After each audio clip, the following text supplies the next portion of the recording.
Welcome to Mysterious Hub, your late-night refuge for slow-burn suspense, mystery, and unnerving twists. Perfect to fall asleep to if you like a chill lingering in the dark. If you enjoy this kind of story, please like the video and subscribe. It tells me I'm on the right track and helps this channel stay alive. Tonight's story begins with something simple, a siren that didn't sound. And because it didn't, everything else did. Evan Moore had lived in the mill town of Fletcher's Crossing his entire life. The sirens mounted on rusted poles around the river were part of the town's rhythm. First Monday of every month, noon sharp, a test tone that vibrated your ribs, a sound so familiar it was a kind of reassurance. In the old days, his father used to say, "The seventh tone is the one that matters." A local legend whispered that if the sirens ever made a silent seventh tone, it meant the town itself was hiding something. On a windless Thursday at 2:13 a.m., the paper mill caught fire. The sirens stayed silent. Evan smelled smoke before his phone buzzed with a neighbor's text. "You up? Something's wrong at the river." By the time he threw on boots and ran outside, the sky was bruised with spilling light.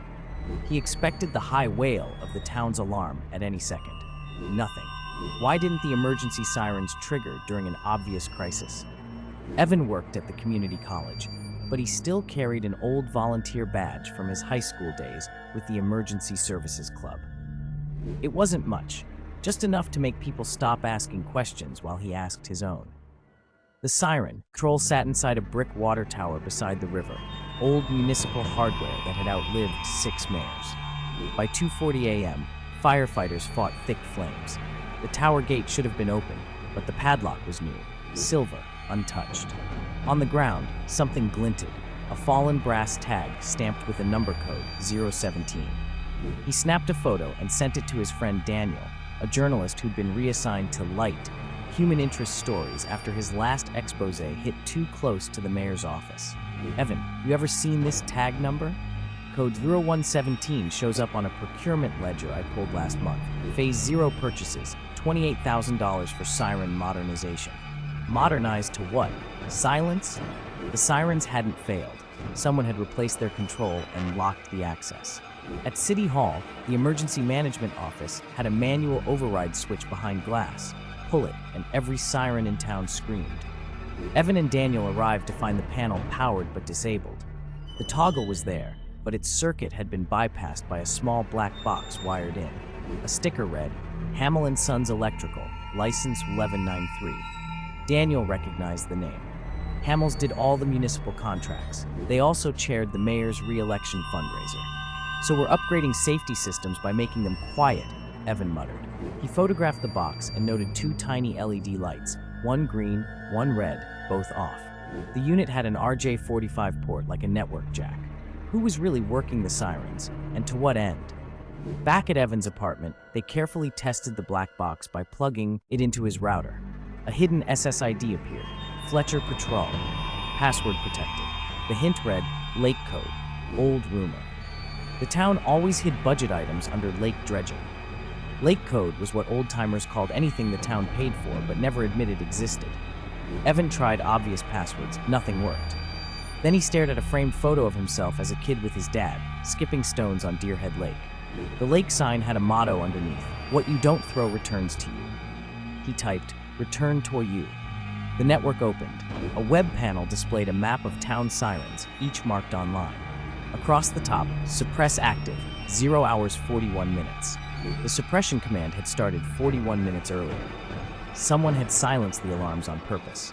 Daniel dug into city records while Evan pulled archived siren logs. Most were corrupted after last month's upgrade, but one folder survived, labeled Legacy Anomalies. Inside was a garbled voicemail transcription dated August 12, 2011, addressed to the former emergency coordinator. Fragments only. "Don't pull the test. People got trapped. We had time. The river." Attached was a recorded call. Evan hit play. A man's voice, breathless, alarm bells in the background. "If you silent them for the ribbon cutting, at least warn South Bank." Then the recording cut. Daniel's eyes widened. 2011 was the flood. The mayor had postponed siren tests for a festival. South Bank took the worst of it. Had the town suppressed sirens before, for politics, and people died? The official casualty list from 2011 said 3 dead, 7 injured. But an old newspaper clipping Daniel pulled told another story. 5 missing. Those names weren't in the city's archive. Who erases missing people? Evan muttered. They traced procurement files again. Any purchase tagged code 0 led to sealed, redacted appendices under public safety exceptions. Same contractors, same donors, same silencing. The modernization wasn't failure, it was policy. But why? Money. At the old floodplain in South Bank, Evan climbed a rusted siren pole marked decommissioned. Inside, the RJ-45 jack was live. Plugging in, he saw logs of manual triggers, one from the night of the mill fire. The IP address? The mayor's residence. Daniel whistled low. No panic, no headlines, no social media. Keep the fire quiet for the donors. Evan tested the siren. A faint, awful whine bled into the night like a distant scream. Only one man walking nearby stopped, eyes wet. We used to hear that before the water came, he whispered. We thought help was coming. Evan and Daniel tunneled into an old city subdomain, buried backups of the siren panel, complete with audit logs. There it was, suppressed on at 2:10 a.m., triggered by user mayor.ac. A note field read, Hamel on site. Daniel worked quickly.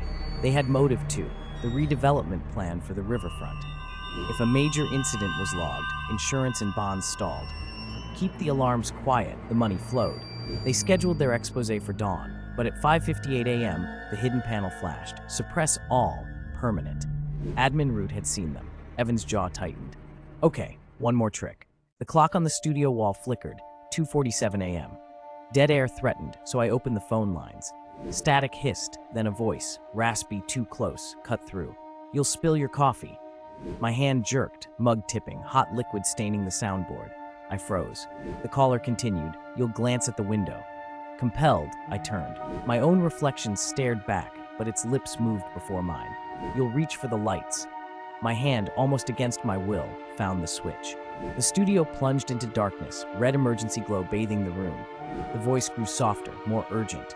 You'll hear footsteps behind you. Heart pounding, I listened. Soft, shuffling steps crept closer, though the door was locked. The caller whispered, don't turn around. Breath on my neck. You'll turn anyway. I spun, but the chair behind me was empty. The voice, now in stereo, on the line and in my ear, said, you'll realize you're not alone.